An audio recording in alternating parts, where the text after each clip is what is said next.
Bill, I mean, we've talked about this a bit. You've already mentioned some of the skills, but let's dive into the skills around kind of an M&A advisor. What would you say are the top three things that you're looking for in an M&A advisor, and the skills that they bring to the table? Sure. The top three are negotiating, negotiating, and negotiating.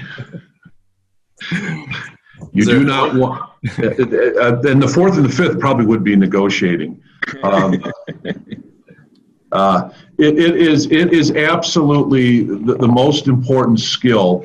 When I think about the transactions that I've done, putting the materials together, putting the right buyers list together, these are hugely important, of course.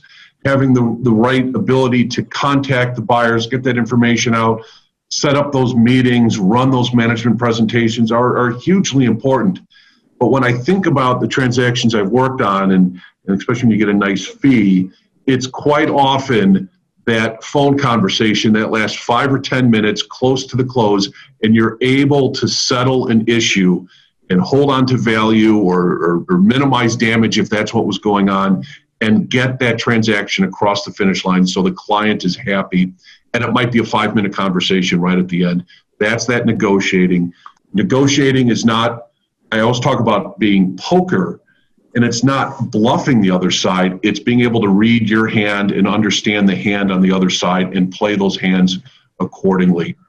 And a deal's not going to get done unless it's going to make sense for both sides. And if you don't have that right tone, that right ability, you're talking to the wrong people if those investment bankers are not able to negotiate. Michael, how do you qualify that skill? Like, it's not, are there academic courses that someone can take around negotiating that you can, kind of witness within an investment banker? Like, how do you assess a person's negotiating ability? Bill brought up the great point of seeing, how they negotiate their own engagement letter, but, how does an entrepreneur, business owner really assess that skill in an investment banker? Well, Bill mentioned the engagement letter. The other thing that we look at is how they negotiate the NDA that you put forth. And you can do the same thing with Bill suggesting with the NDA. Sometimes we get NDAs and they're just horrendous. We just can't sign them. And if they quickly agree to everything you suggest, that's kind of a key as well. So those are your two opportunities to see them in action. Short of that, speaking to their past clients is very, very important. And then the other thing that I'll just say is, in general, is let me see your last 5 transactions. Tell me where you thought the valuation was going to come out and where did it actually come out. And there's reasons why it's lower than what you estimate, but that would be a question that I would ask. It provides a lot of insight and gives you a sense of whether the investment banker it's not necessarily his negotiating skills, that's a component of it, but it gives you a sense of, how they just presented your company to you. Simon, would you like to add on the skills around an investment banker, M&A advisor? Obviously, the negotiating skill is an important one. Are there others?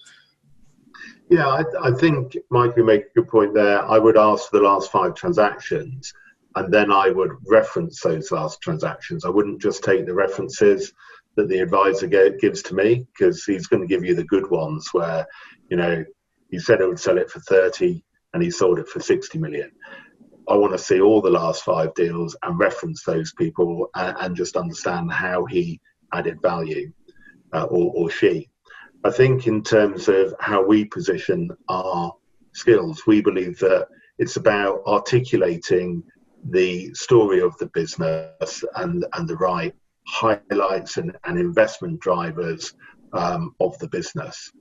So we would say a skill of the advisor is to properly get under the skin of the business, understand it, and then articulate that. Because you've got to keep that all the way through the transaction. You've got to be able to sell that business. You've got to believe in it. It's then about getting the right buyer pool and really honing down on where the strategic fits are.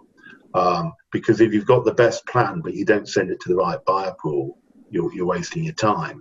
If you have a poor plan and sell it to the best buyer pool, again, you've not done the business justice. But if you get those 2 things right, you set yourselves up really nicely for that competitive tension and negotiation area, and that's where you get to show the real value that you can add in terms of driving a transaction forward.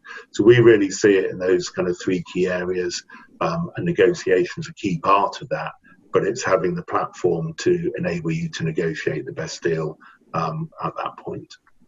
To Simon's point, you almost can go on their website and you tell them the 5 transactions that you want. So there, then you truly get the last 5, versus what he's talking about in terms of cherry picking, which we all are professionals at that.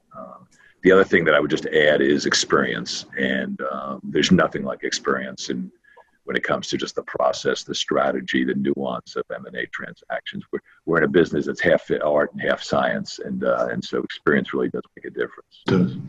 You know, if I can jump in there and echo on that, you're talking about checking references, and I always recommend a couple. And what I hear when people check references is they always ask, what did they charge? This is checking the investment banker.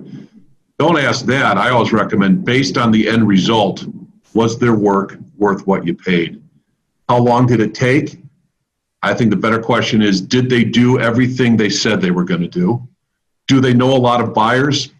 That doesn't really mean much. Ask how they put the buyers list together. Did they attend all the meetings? If they didn't, why not? Did they get the highest price? That's impossible to determine. And I would rather ask, did the buyer try to retrade the deal, reprice the deal? And if so, how did the banker handle it? Did they do a good job? I wouldn't ask that. I would ask, could you have done this on your own without them? And if you ask those questions, you'll get some interesting answers, because you'll find investment bankers who didn't do a good job. I've bought companies on the the sell side. Investment banker didn't show up, didn't go to the meetings. I ended up having to do everything, and I thought did a disservice to the person on the other side. And those are going to be some pretty clear answers. Yeah, we could have. Yeah, they didn't really do much. We could have done that work without them. So I'd be careful with those questions. But asking the right questions when you check references is very important. Those are great questions. I think the other one that I would is just, tell me about the M&A deals that didn't close. We've all had them.